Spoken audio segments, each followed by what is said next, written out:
mfite imyaka 10. Iyi nkuru ni y'ubuzima bwanjye uko nagiye mu muhanda bitewe n'ababyeyi.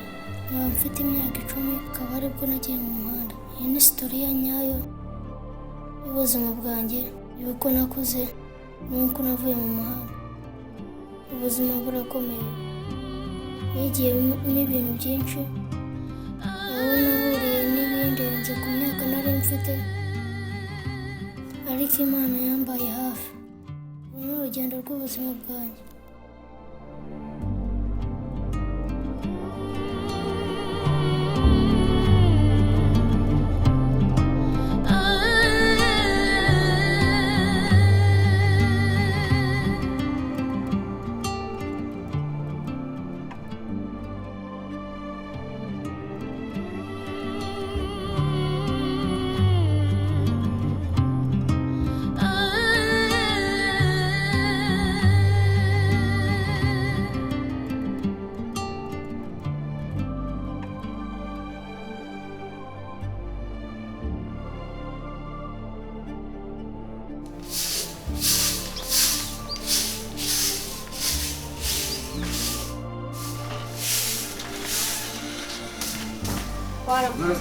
Neza madam. Iyo muzari amaze kwegera muri amazi. Ihangane byo musagiye kuyasa. Ndambije hano muri rugo we nuriya mwana kona nabura amaze kwegera mu maso. Yewe ntago ngomba kuzongera kubona uriya mwana hano ribera. Ubwo bimaze kurengera uzamubwira sange se cyangwa uzari bandi mwohereza. Ese koko urabona umwana ungana kuriya namujyana. Ngo ribera ibyo byose ntago mbyumva, nzongera kubisubiramo mwese mujyanye. Wakihanganye ko kukamfasha mugabo wanjye. Ndavuze ngo nshaka ko namubona hano nihanganye igihe kinini. Ko nagusabye imbabazi ukaba waranyakiriye kubera iki koko? Nagusabye kwirukana umwana ungana kuriya.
Wakihanganye ko kukamfasha mugabo wanjye.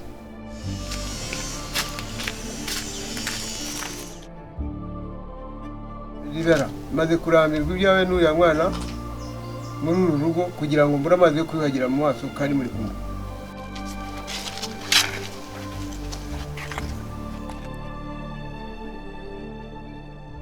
Yewe ntago ngomba kuzongera kubona uriya mwana hano ribera. Ndavuze ngo nshaka ko namubona hano uko bimaze kurengera uzamubwira sange se cyangwa uzari bandi mwohereza. Ndarambiwe ntacyo ndenzaho. Mva ribera ndagiye ngaruke nkabasanga muri ubu.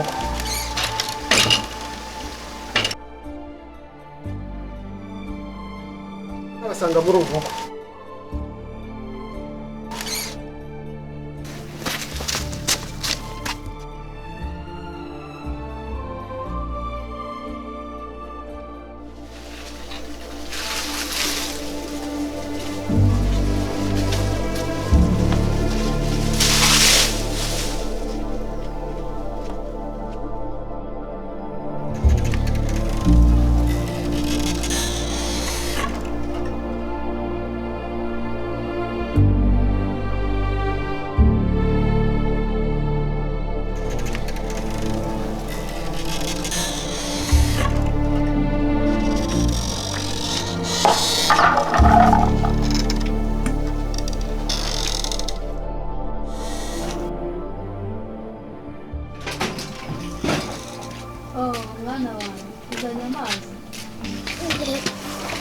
ngo nimwishurize bino bishyimbo nta kundi.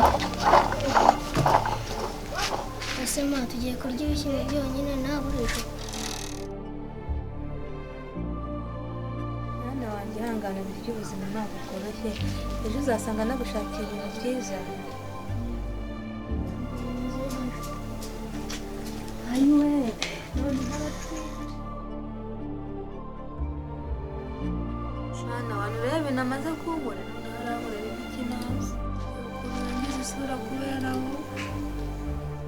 ntabwo nzongera gutuma agukoraho mara. Ntacyo wakora, papa wongera gutya kubera wowe.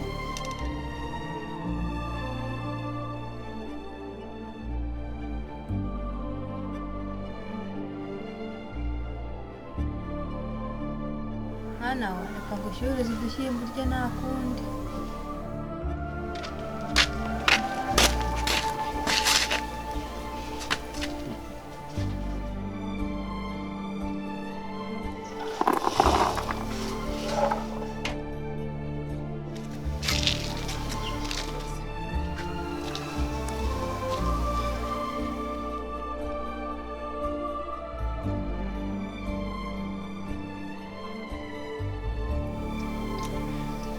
ese mama ibyo mwumviye muri kuvugana papa nibyo?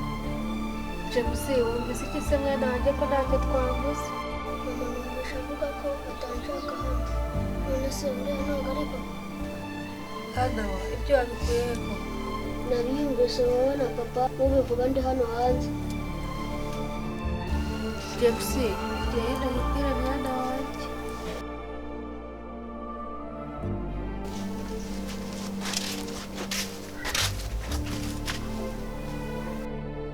Mwana James ntacyo kugurisha ubu mfite pe.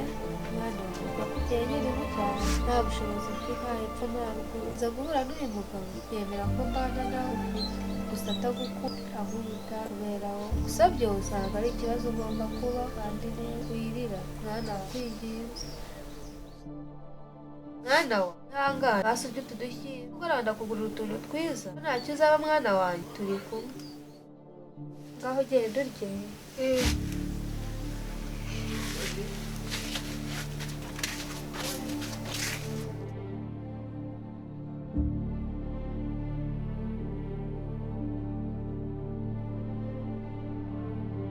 uyu munsi ndazinywa nta mikino mfite. ni icupa rya nyuma ntahe maze no kubirambira.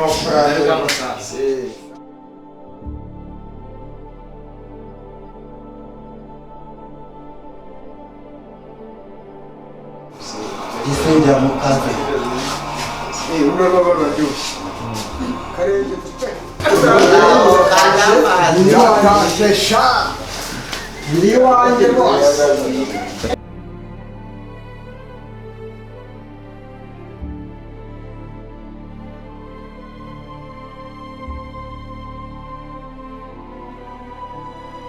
yewe ndaje mpangane n'umugore uvuga avuga ko umwana wanjye wamubyaye afite uwo bamubyaranye azaza mu nyuma ibanga genda bamara pe nta kundi yagenda.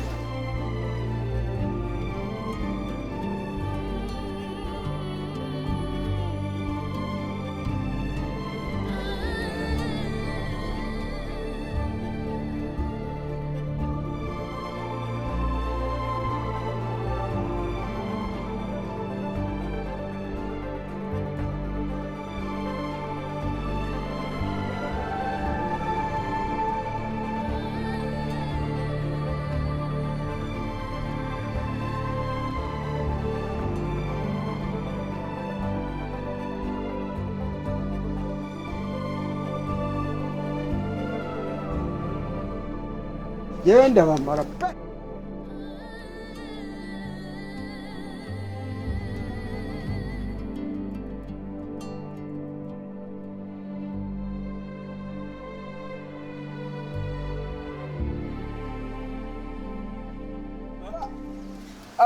anyereka abagabo babyaranye n'uwo mwana umva ko avuga ko umwana atari uwake.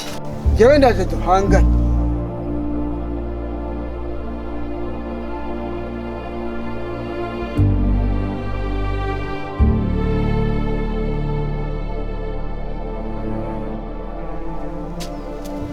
nawe agira ategeka ngo umwana n'uwanjye umugore ambeshye ngo umwana n'uwanjye n'ijye wamubyaye kandi ari wowe wamubyaranye n'abandi njyewe ndaje duhangane ahasigaye ibibazo bikemuke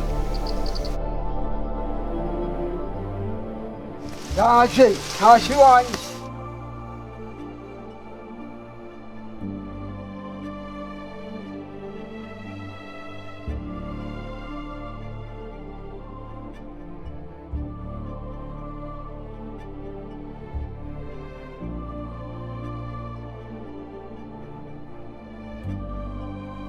yawe naje nitwa Karoli ntashye iwanjye ariko ni umunsi n'uwa nyuma